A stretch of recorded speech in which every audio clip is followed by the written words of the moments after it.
Join me as we unlock the secrets to achieving that mouth-watering, tender roast beef goodness right in our own kitchens. Now, for any roast beef, you want to get organized and get the order of things right so everything comes together at once. A good gravy, in my opinion, is absolutely essential with any roast beef, and the gravy is actually something we can start now and finish off towards the end. So I've got a good quality stock here which I'm going to be using to make my gravy, but I still want to pack in a lot more flavor into that. So here I've got some carrots and celery, some onions and garlic, which I'm just going to get into this cast iron pan and just simply season that with some salt and pepper. And I'm just adding in some sprigs of rosemary and thyme, and I'll just drizzle that with a bit of oil, and I'll just sweat these down until they have softened. So these are nice and softened now, and in we go with some wine, some Worcestershire sauce, and a good glug of that stock. And once this is reduced, we'll just set this to one side and get on with the rest of the recipe. Right, so this has reduced by quite a bit now, and I'm just going to take it off the heat, set it to one side, and we'll come back to this when the beef is ready. And onto the beef now, and I have a dry aged sirloin here which was hand rolled by my butcher. Now this cut of beef is slightly more expensive than say your Four River beef, but really in my honest opinion you get a much better eating experience with this because there is really a lot less fat running through the meat.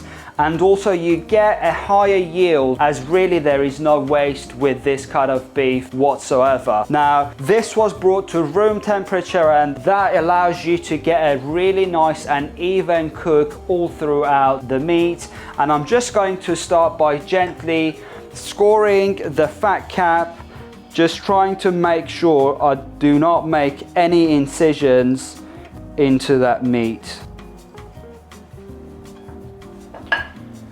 And I'm just going to bring a cast iron pan up to the heat because in a minute we're going to be searing that lovely piece of beef. But then next we want to make sure that we season this piece of beef with a generous amount of salt. Now really don't be shy with the amount of salt that you're using, because you really want that salt to penetrate that meat, as it really needs to season the meat all the way through. You could even season this a few hours prior to cooking it.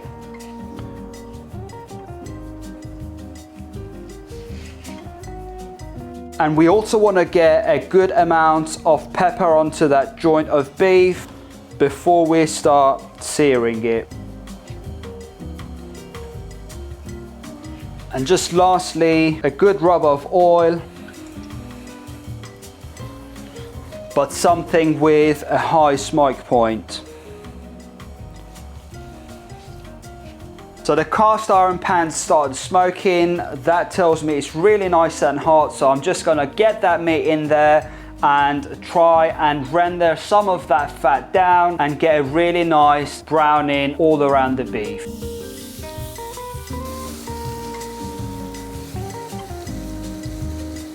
And to add a little bit more flavor, I'm just going to get a few knobs of butter in there,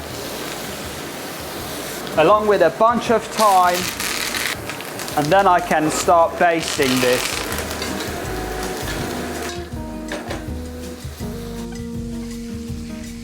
This looks nicely seared, and I'm just going to suspend this on a rag to make sure it sits nice and high for the hot air to circulate all the way through and to make sure the beef cooks nice and evenly. Now is the time to get this lovely bit of beef inside the oven, and I'll be looking to cook this to a medium level of doneness, and that is around 60 degrees internal temperature. Now to get this bang on, you really need to be going by temperature and not by time, and you can check the internal temperature with a meat probe, and really you need to be also accounting for that internal temperature rise whilst the meat is resting, which is around 8 to 9 degrees. So if you're aiming for 60 degrees internal temperature, you really want to be pulling this out at around 51-52 degrees internal, and by the time the meat is rested, you'll be there at about 60 degrees internal temperature.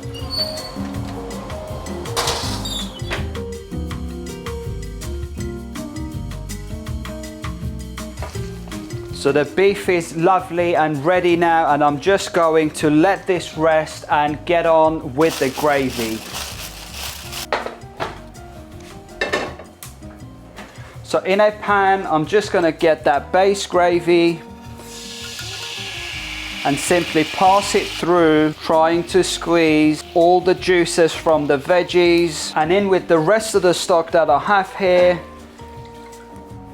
along with a few knobs of butter, and I'm just going to let this reduce, and that's our gravy done. And in fact, we can get all of that roasting juices from the beef. Remember, that's all the beefy goodness in that juice. So that goes in there as well. And while the gravy is reducing, I'm just going to quickly whip up some Yorkshire puddings to go with the beef. And if you want the video recipe to the Yorkshires, I'll be linking that in the description box below.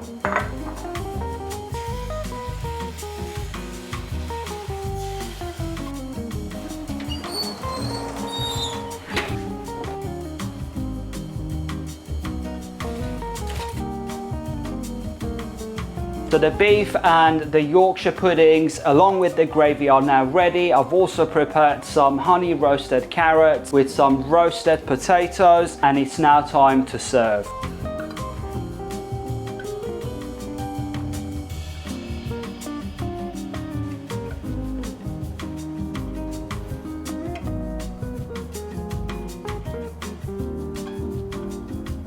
And that there is a beautiful tray of roast beef, and remember, with the right technique and a bit of patience, you can always recreate this anytime you crave a savory delight. So that's been it for this one. Don't forget to like, share and subscribe for more tantalizing recipes just like this. I'll be seeing you in the next one, hopefully really soon.